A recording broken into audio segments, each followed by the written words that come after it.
mani loka kam chu sol kharin thaka thakat vel chobakala anin thak le maya hetiam tur hi ni don em ni kum nga sungin si panga kan ne engen thoa mana in ven musical chair ang main kan ram hoi tu ten foi na hen min kal pui ni asha tha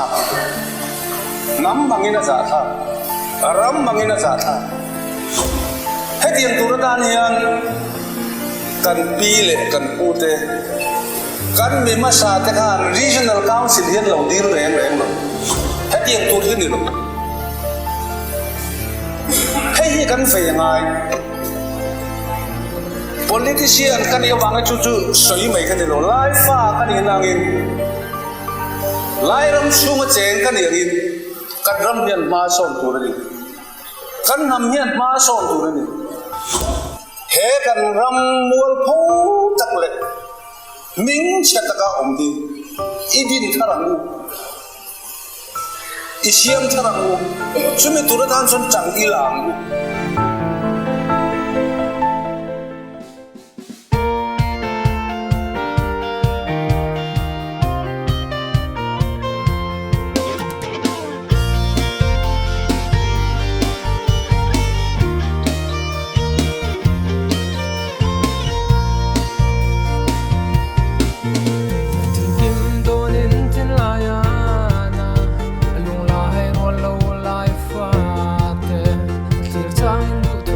Samul silo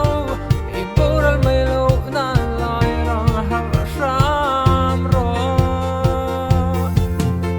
nam tin si ha ma ni do ting chua kan ong ai si lo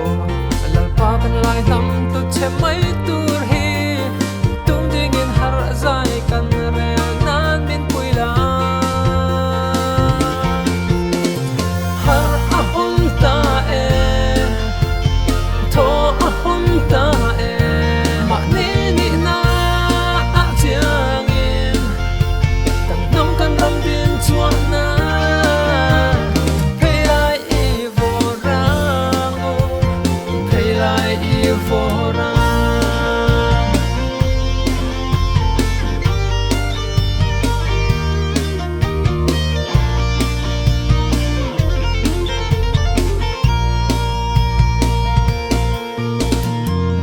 le nam dam na turin